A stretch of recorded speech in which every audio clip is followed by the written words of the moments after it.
Hello, and welcome to Stowe Talks, a podcast designed to support people going through a relationship breakdown and all the challenges this brings. I'm Matthew Taylor.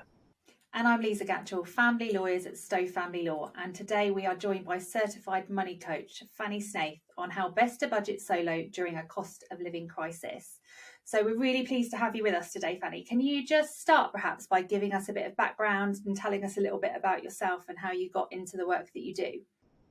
Yeah, sure. First of all, thank you so much for inviting me. You're welcome. Lovely to have you here. So, oh goodness, how did I come to be a money coach? Well, I've been a money coach for 8 years. I started off by teaching people how to be their own personal bookkeeper.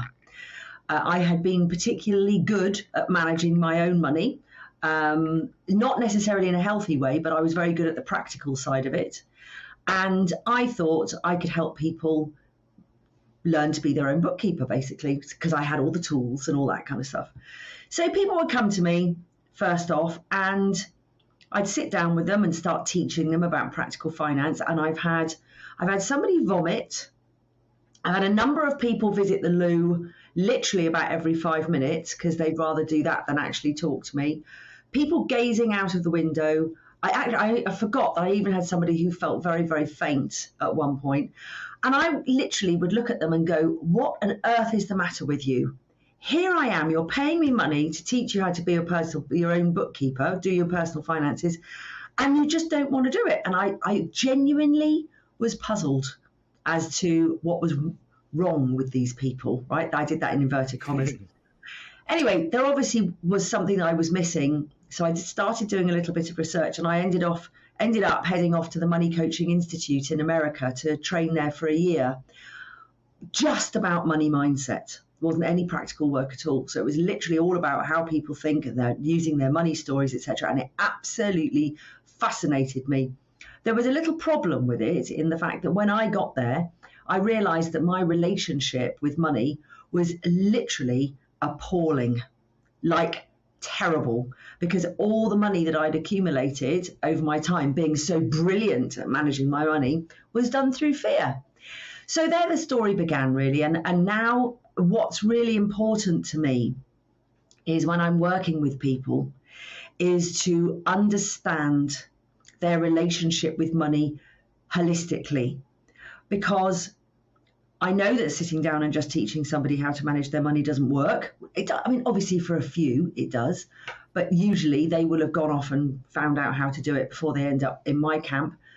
But to understand how people think and feel, to work out with them why they think and feel like that, and then help them to heal that relationship with money, to get a positive relationship with money, whilst also learning how to manage their personal finances, preferably start investing and to start building wealth so that they've got clarity, confidence, there's a lot of C words coming, clarity, confidence, competence, and that they have learned it all with courage and curiosity. That is a lot of C words, but that's great. And I mean, we'll come on to, obviously the main thrust of this is going to be talking about budgeting solo kind of during a divorce and after separation, the change and, the family unit that brings. But perhaps before we talk about that stuff, I'm just really interested in the sort of psychological aspects of things and what you talk about in terms of people's quite extreme reactions, because we do have, a lot of people have quite a funny relationship with money, a bit scared to talk about it, maybe feel embarrassed by it. What are the common kind of psychological barriers to having a healthy relationship with money? Well, I like to describe them really. I learned about 8 money types at the Money Coaching Institute. And they are basically 8 fictional characters who all think and behave differently about money. And we have all of those characters within us. And it depends where we are in our lives and in what situations we're in as to which ones drive our financial life, as it were. Also to be noted that for many people, nobody's driving their financial life. People are sort of bumping along, doing the best they can with what they've got, with no real direction, no real strategy. I'm not talking about like a huge, great life goal strategy, but a strategy of this is how much I intend to spend this week, even. So when you ask me what are the typical things, if I give you a really, really brief rundown, this will actually give you an idea of sort of all the different kind of traits that people have. The first one we have is called the innocent, which is the type that's head in the sand, doesn't really want to have anything to do with it, feels smiley on the outside but anxious on the inside, would love somebody to come up on their shiny white horse and rescue them, feels that they're rubbish with money and just really wants it all just to go away. Money child, ostrich, whatever you want to call them, but we call them the innocent. Next, we've got the victim. We live in a blame culture. Why not? Let's blame everybody else about our money situation as well, because it's never our fault, is it? So quite often creating a self-fulfilling prophecy. Nothing ever works out for me. I've tried this and it never works, and I'm rubbish and I can't do this and well, I came from a family like this, blah blah blah, and living sort of in this sort of victimhood. And we all do it. It just depends to what degree. Then we've got the warrior. The warrior is a great one because it's the money type of action. And they're the ones that are going to be financially successful, learning about budgeting, learning about how finances work, wanting to help other people, as in the title, just nice, strong warrior. Then we've got a fool. I'm just going to pause there to say that I did the test yesterday and I came out mainly as a fool. So I'm now feeling very, very nervous. Don't be nervous. But let me have it. Go on, I can take it. But first of all, remember that the fool is not who you are, it's where you are. Right? I'm not telling you this is your personality. You are a fool. That's absolute rubbish. It's been said before. Yeah, thanks, Lisa. Thanks. It may be, did you have above or below 50%, can I ask? Above. Okay, cool. Did you, for one? Yeah. So I did it at lunchtime because we were chatting about it today, and I had an almost even spread across about 5. Oh, look at you being lovely and balanced. Well, do you know, the thing is, I haven't had a chance to look at these. You should have told me, and then I could have actually had a look at them. Sorry. But never mind. But look, the point is that, let's say, for instance, you're on a financial adventure, and all these money types are on a bus that you're going on this adventure with. My question to you is, which one or ones are in the driving seat? So for you, Lisa, with 5, were any of them above 50%, do you know? No, so my highest was 25%. Right, so nobody at the wheel. Well, no, actually, no, my highest was 33. Okay, so if you imagine the seats on a bus, you've got to get a 50 to be in the driving seat. Okay, so I've got nobody driving my bus. Whether that's true or not, I don't know. You've also got to remember that it's one quiz on one day at one moment, so it's a snapshot. But let's fool. So fool, we love fool. Good in business, by the way, need a bit of fool in business. Okay, good. So fool, risk taker, adventurer, very likely to lead a roller coaster of a financial life. Money quite often can be a bit of a sport, but then there's another side of the fool where it can be that emotional spending where you feel, you go, everything's so awful. Let's just go out and blow a couple of £100 on a meal or a handbag or whatever it might be. So the fool is one where it lives for today. Due diligence is not really in their vocabulary. And it's sometimes things work out really well and a lot of times things don't. But the fool is great with a bit of coaching, bit of training. Fools and innocents make wonderful warriors and magicians. Okay. Then we've got the creator artist. The creator artist is sort of like the tree hugger of the money types. So very conflicted. Why I don't deserve to be rich when there are starving children in the world. I love my friend's Apple Watch. I shouldn't have one though because I can't afford it. Oh, but I'd really like one. But should I have it? Never quite sure where they fit into the money world. Also got some very positive parts, creative, spiritual, and all that kind of stuff. Then we've got the tyrant, who is just, the easiest person to think of really is Donald Trump, I think. You'd be amazed how often he comes up on the podcast. So, and this is sort of where I was, to be honest. This was my thing. Financially successful, but very controlling, very manipulative. Thought that if you have money, that's going to sort out all your problems. Your biggest fear is of being alone and not having somebody love you. And But if you've got money, you can just basically buy yourself out of that situation. And I had that driving my bus for a long time, and it's quite unpleasant, really. And when somebody faces you with it and tells you that that is the case, or you realise that that's the case, it's a big shocker for a tyrant, because they don't usually find themselves in the coaching chair because they're perfect, aren't they? As I thought I was. And then the last one we have is the magician. And the magician's the one who we all want to have in the driving seat, along with the warrior and the creator artist behind them on the positive side. The magician is the money type of faith, trust, and balance. So very much open to flow, knows that money needs to flow. It doesn't just sit in stagnant pots. Knows that if you rock up and do the right thing day in, day out, and you're out there caring for other people, etc., things are going to turn out all right. If you do your little bit of research, be resourceful, work well with the warrior, and be unattached to outcomes of decisions that you make carefully, you're going to get it right at the end of the day. You are going to get things right. So that's the sort of one that we strive for. I mean, they're very sort of like clipped descriptions, but that's roughly how it works. Now I need to ask you both, how do you feel about your money type quiz results? I'm feeling a bit upset that I don't have a bus driver. Lisa, is it wrong, or is it... No, maybe I shouldn't ask you this on air. You don't... I'm quite happy. So I had like 33% for warrior, and then 25 for creative, 24 for magician, and then with a bit of fool, tyrant, and martyr all mixed in, just to kind of... Okay, well, so really what we need to do is we just need to invite the very awake warrior and the very awake magician and creator artist to move their way up to the front of the bus, take hold of the wheel, and decide what you really, really want and do more of it. Does that? But I don't know how that reflects on your life. You might go, well, this is a load of rubbish.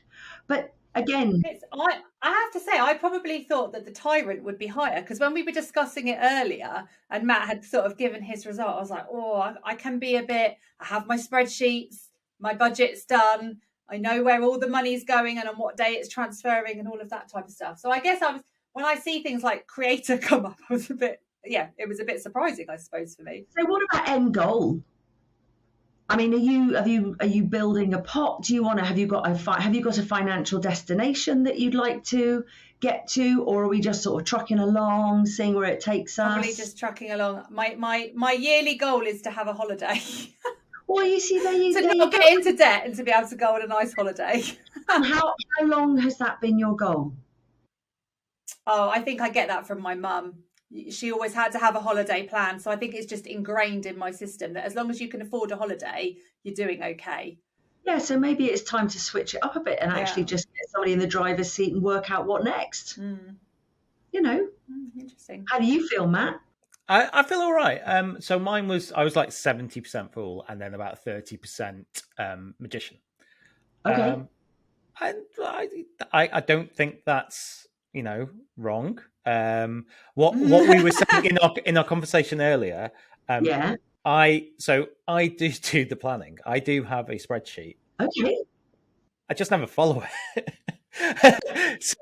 so it's enough to say at the start of the month, well, this is what me and my wife put into the joint account, and this is what we've got for the kids' activities, and blah blah blah. And then it gets a weekend, and we're like, have we followed the budget? Nah, not so much. Should we do this? Yeah, great. There you go. So this is it. You've got a map, whether you're holding it upside down or sideways, you've got a map. It's just a case of some tweaking and just a little bit of focusing on it if you want to get you headed off in the right direction. Yeah.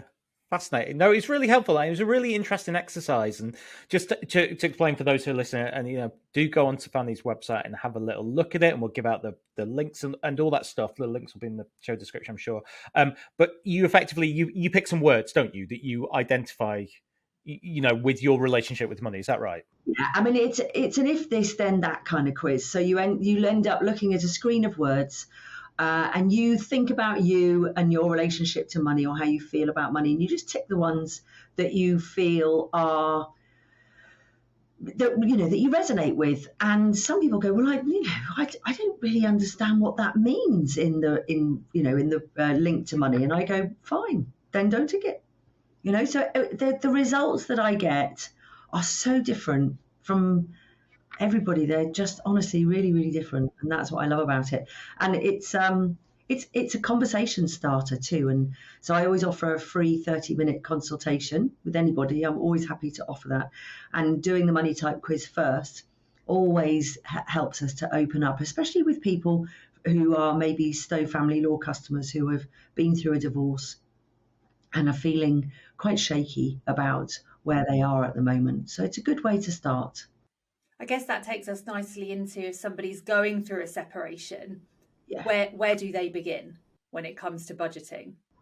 So we're talking about going through or have gone through, because they're two quite different things, really. Well, should we start with going through, and then you can perhaps let us know what the differences would be as they sort of come out the other end. So the relationship's ending, suddenly the finances are having to be split, potentially.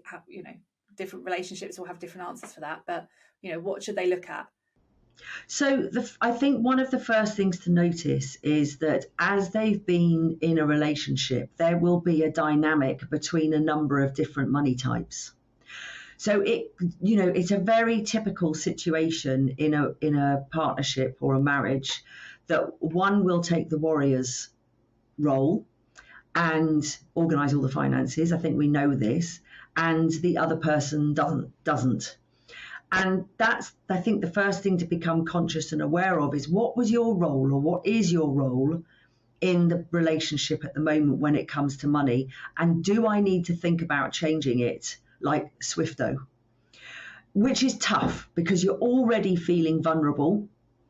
But if you have been the innocent in the past, or up until now, like head in the sand, la la la la, I don't have to do any of that, they'll do all this, they do all that, you need to change because it's just about to fall into your lap whether you like it or not. So that would be the first thing. If I was in that situation, which is probably the worst scenario, let's take the most difficult, challenging scenario, I would probably be doing things like joining some Facebook groups or joining some groups where there are people together trying to manage their money or to learn how to manage their money. Obviously, I work with clients and I have some online courses, but if money is tight, there's so much free stuff out there to go and have a look at. But it's about just fessing up and saying, I haven't got a clue about this stuff. I'm splitting up from my partner. I'm either happy about it or not, because there are lots of different thoughts about it. But whichever way it is, I need to be able to get the money right, because if I don't get the money right, I'm going to be miserable about a whole lot more than I might be miserable about right now. So I think the first thing is if you're going through a breakup, this is such a wide topic, so it's so difficult. I don't know whether you're in a situation whereby you can talk to your partner, your husband, wife, whatever it is, about it, to try and go, well, what on earth are we going to do financially? A lot of couples I know really can't even talk about it. And in fact, a lot of couples are actually splitting because of this. So it's such a wide thing. But I would say, number one, find a friend.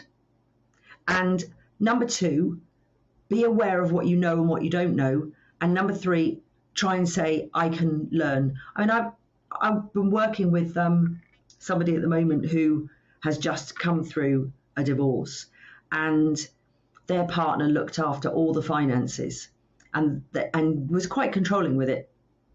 And initially they were really terrified about it, but actually the mindset that they had was pretty good, and they were a warrior waiting to happen. So just starting to learn really empowered them. So, because there's nothing more empowering than being happy. There's nothing more empowering than being able to put your head on the pillow at night, knowing that you're doing everything that you can financially to try and make things better. Is there? Because if you can I'm not necessarily saying you're without worry, but actually knowing that you're doing everything that you can, i.e. magician is there, unattached to the outcome. I'm doing what I can to try and get there. There may still be worries and there may still be difficulties, but I'm doing it, rather than lying in bed going, I should have done this, I should have done that, and I know I really ought to do this. Most people I know, I've had this said to me many a time. So, Fanny, if I could add up all the hours that I spent worrying about money, it's way more than it takes me to actually learn how to manage my finances. I think that it seems that there's a lot about intentionality, about being active, about not being passive and letting those worries hit you, but face the fear and do it anyway, sort of thing, which is, I suppose, a relatively common message that comes across through these Stowe talks, whatever area it is. So if you can get to that point, is that sort of getting to the point of, okay, I could take action, and then that's when you can start planning?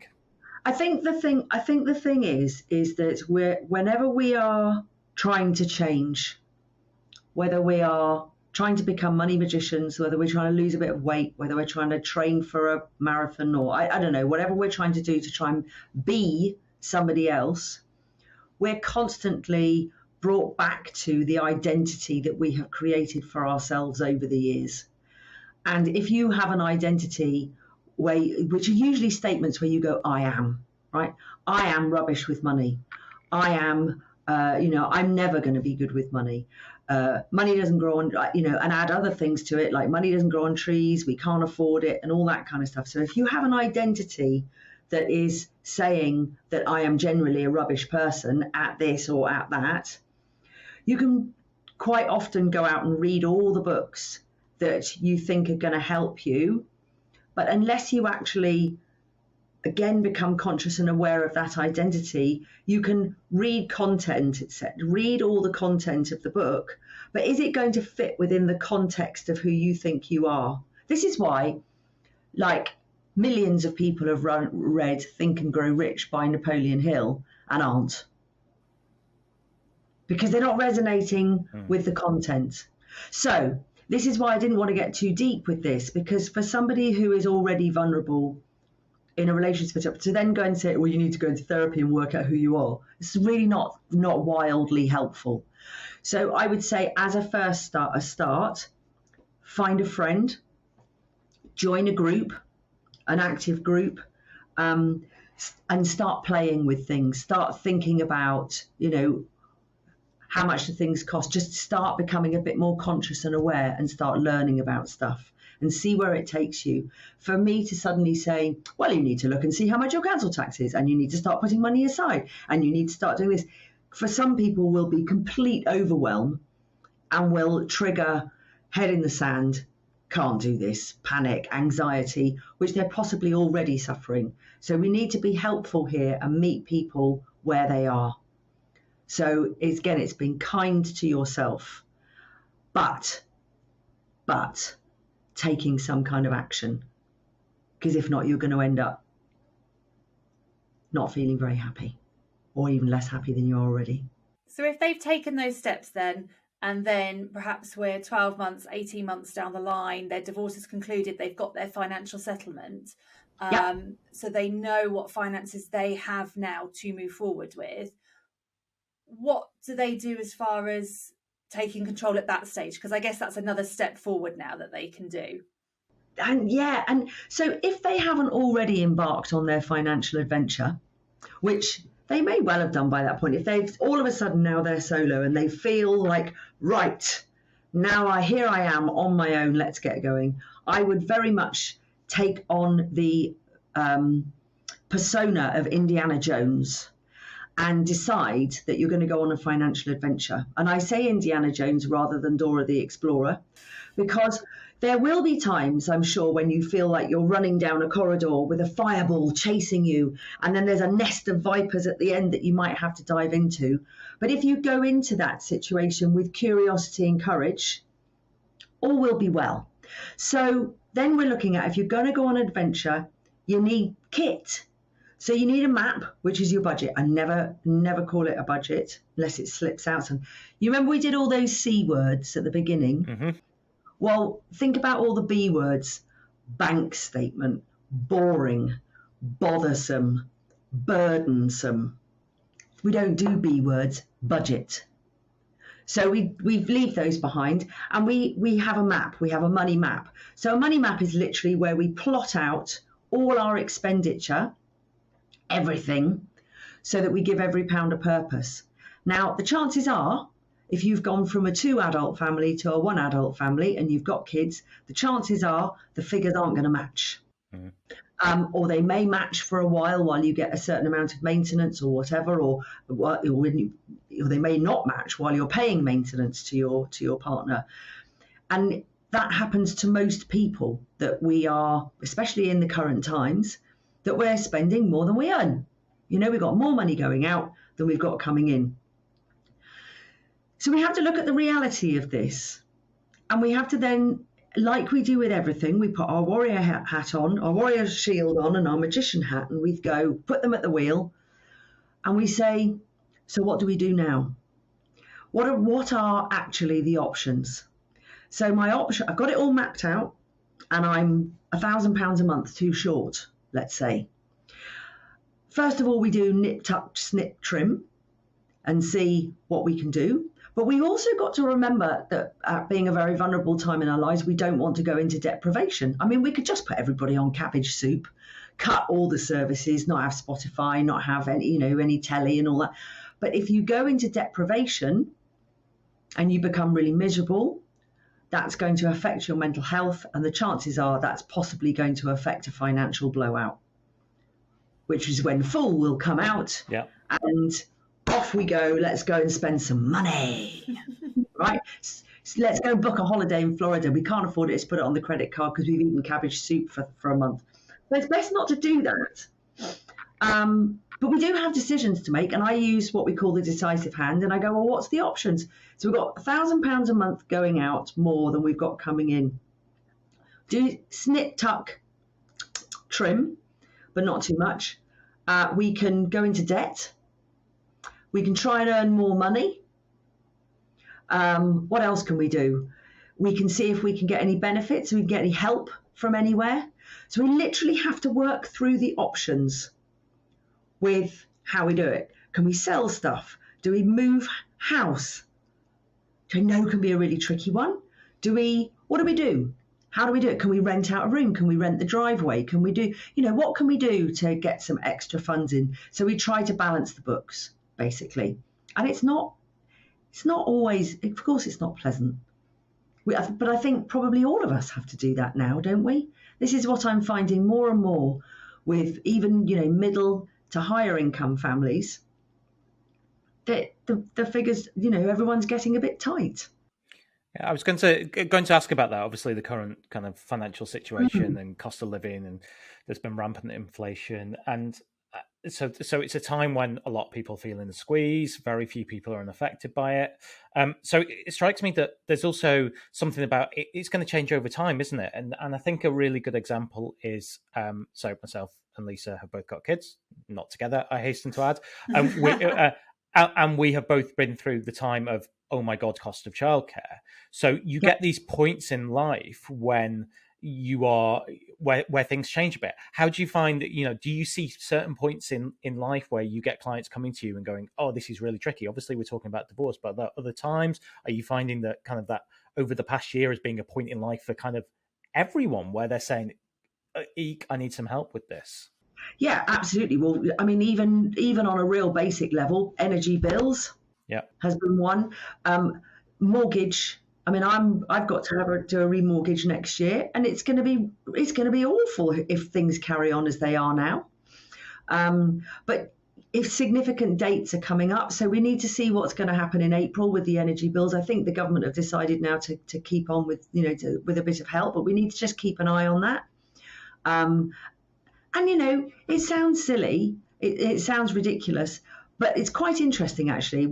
My two girls have left home last year, and it's really quite fascinating how much difference it's made in our energy bills, right?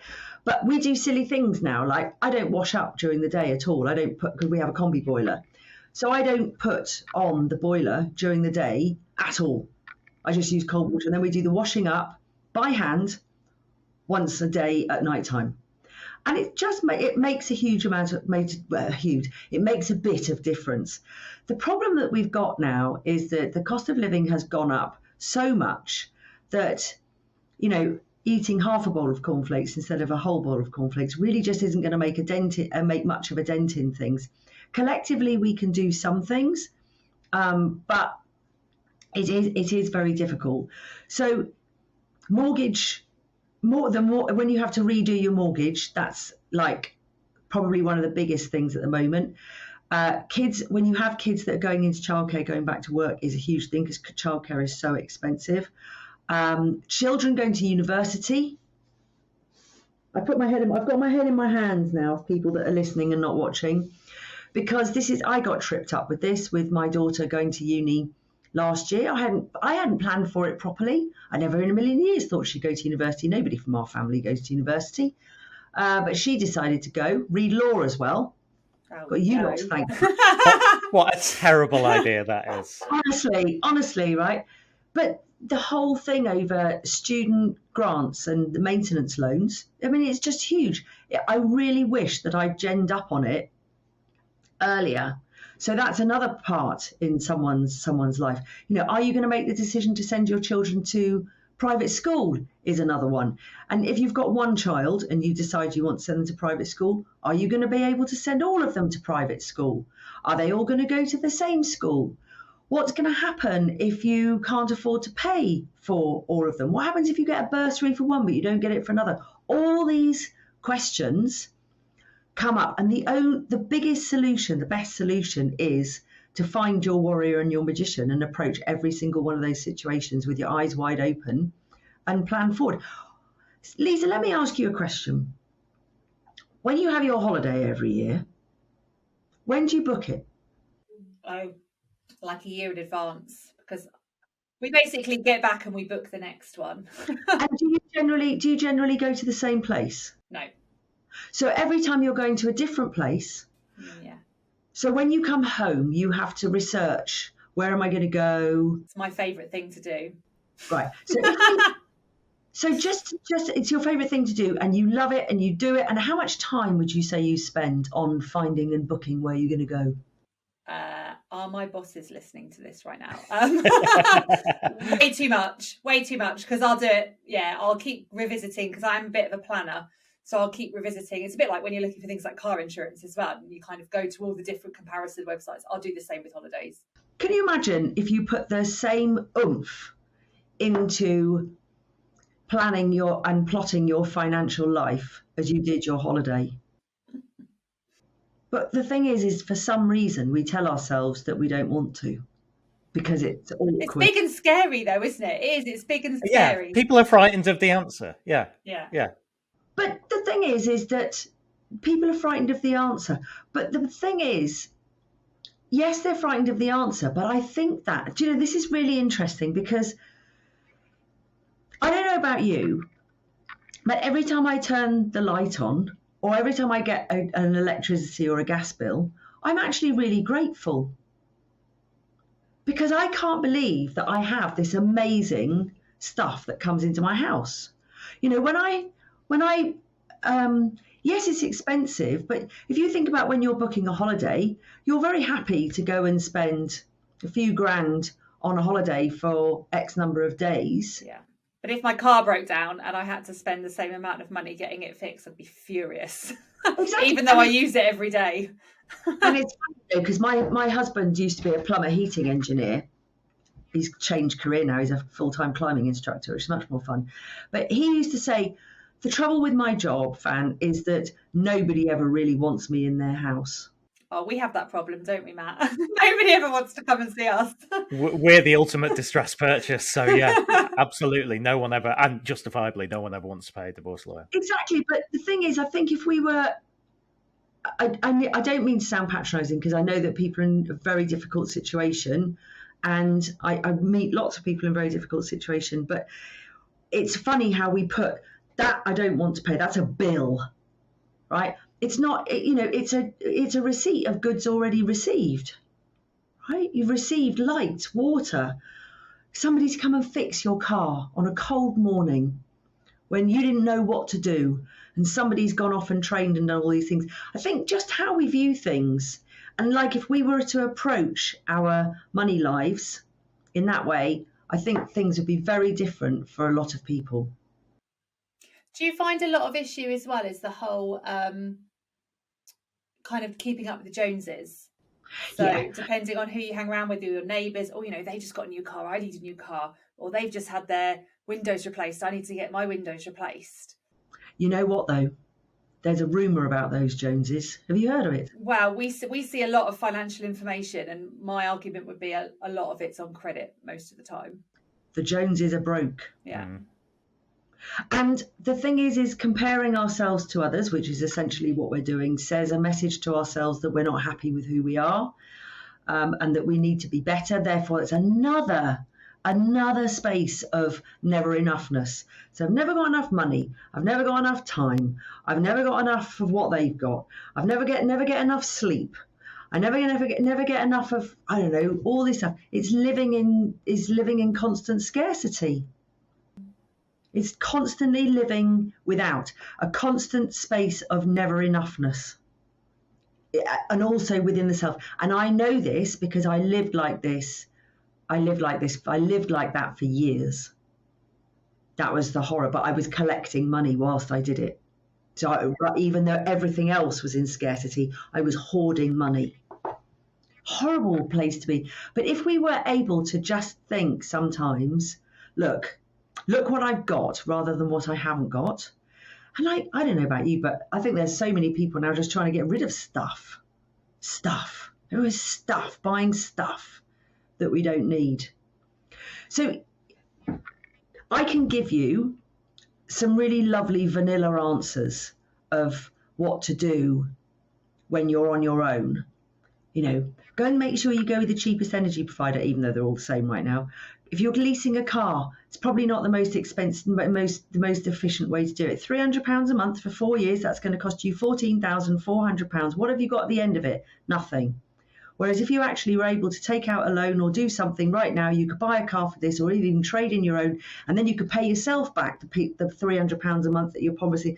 All vanilla answers that people know this stuff. I think people know this stuff.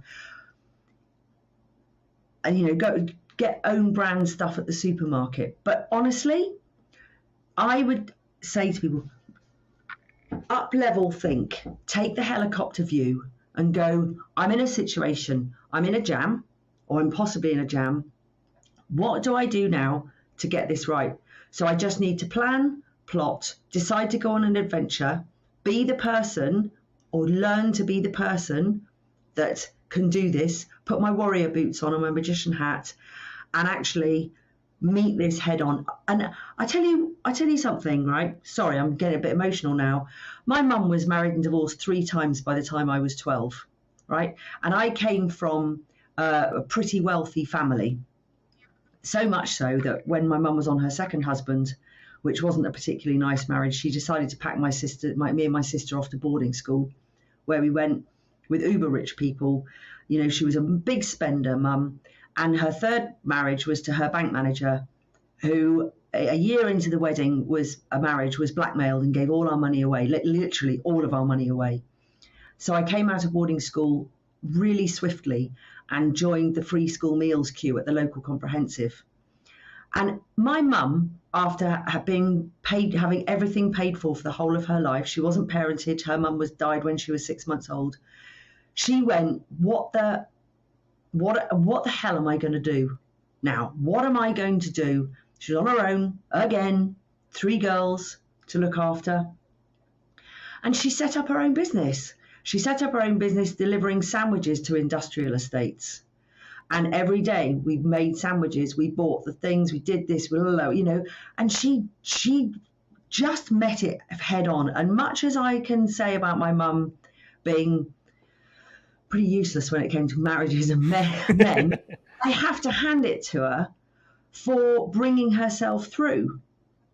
And possibly she was a great lesson to me as well, So I know it can be done, but I know that it's going to be done with the right mindset. And mum found the right mindset. And she'd never worked before. She never had a job except for years before we were born, So we can do it.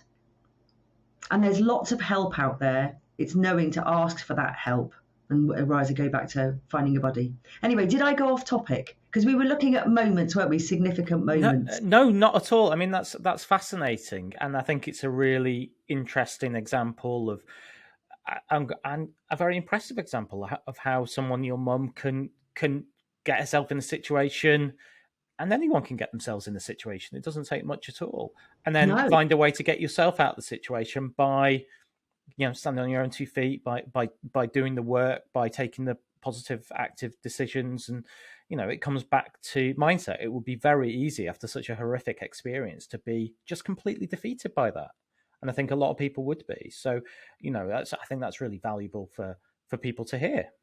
And actually, probably not far off. Let me think. How old was I? Because I was about 11, 12, 64, 74, 30, 40, 50, 60. She was probably heading towards menopause as well. At the same time, because I know she had us late. She was probably mid-40s, so she wasn't far off it, She wasn't exactly a spring chicken when it all happened. So it's like, good on her. That can be a big one. There is a Slow Talks episode about menopause that we did with Dr. Sue Palmer-Conn, and what a difficult time that can be for people who are divorcing. Just a question kind of spinning off your experiences then, Fanny, which is quite interesting. One of the concerns I think, and again, generalised, particularly mums have, is about when, the family finances, you're suddenly a two-person income family to a one-person, everything's going to be restricted a bit. Yeah. And there is a concern about kids kind of lacking for stuff, and the kids noticing that, and they can see that mum and dad don't have quite the same amount of money anymore. How do you talk about that with clients, about their fears, about the children acting? How does that come up in your discussions? I actually did a series with a fellow money coach called Dennis Harkalakis, and you might have heard. I don't know if you've heard of an author called Will Rainey, who's written a brilliant book about how to teach your kids about money. And we did a series, a 5-part series actually, on how to talk to your children about money. So I don't think it really makes any difference what level you're on when it comes to children going without, etc. And I'll give you an example of that. When I went to boarding school, I came from a beautiful home, lots of bedrooms, a rich home, basically. And as I crossed over the threshold into that boarding school, I became the pauper. There was literally, everybody seemed way richer than we were. So did I have to go without? Compared to them, yeah. My best experience the best advice I can give about children is, one, never say you can't afford it. Never. To children. If you will have to say something, say, we're not choosing to spend our money this way today. That's not how we're choosing to spend the money that we have today.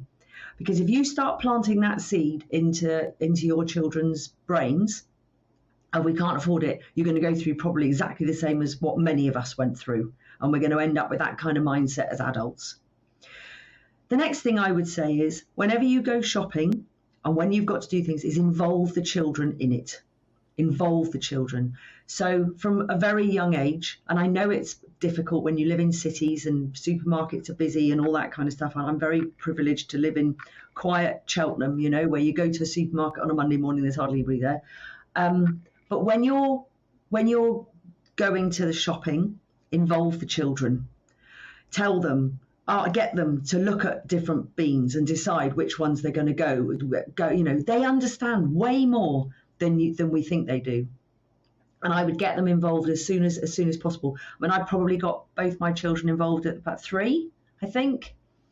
Start playing shops with them at home. What can you afford and what you can't afford in a shop? I used to play shops all the time with Ren, with shells that we got from the beach and stones, and we used to set up toys. In fact, that's how I started my journey, really. I used to live next door to a junkyard. My mum was horrified that we lived next door to a junkyard, but we used to live next door to a junkyard. And my sister and I used to go over there and play with the kids there, again, much to my mother's horror. And we used to set out these trestle tables and get all these bits of junk and then sell them with berries as currency. So they start to understand money, and all this kind of thing. And yeah, just get them involved, really, and get them to decide, to make their own decisions. When you give them pocket money, get them to put some into a financial freedom fund, get some to put into giving, get them practiced in giving money away as well, which I know sounds well, we've only got this. Yeah, give 1% of it away. It feels good. It's good for the mindset. It works. It helps us to get into a much more abundant, positive place rather than feeling in lack all the time. Because actually, even when we don't have so much, we have still got a roof over our heads. Compared to those people in Turkey or compared to those people in Ukraine, we have a lot. That's great, Fanny. That's really interesting, and I think all the stuff about mindset is fantastic, and hopefully it's given some people a bit of food for thought. If someone is listening to this and kind of likes what they hear and is going to work on the mindset, but is also looking for some real kind of practical tips to get started with budgeting solo, where would you point them? What would you suggest? I would suggest going to the video that I did for Stowe Family Law. You might have to play it on a slower speed because I've never spoken so fast in my life. But I went through many practical tips there. So rather than me spending this time here doing it, head over there and then see if there's, those are going to be the things. The point with that is if you're listening to it and you're going, right, okay, I've got to do that, and then all of a sudden you feel like you're going to be sick or you don't feel well or there's something coming up inside you going, oh, this is making me feel a bit anxious, then take the step to do the money type quiz and then take the step to have a phone call with me, because I know that you, whoever's listening to this now, can become a money magician and a money warrior.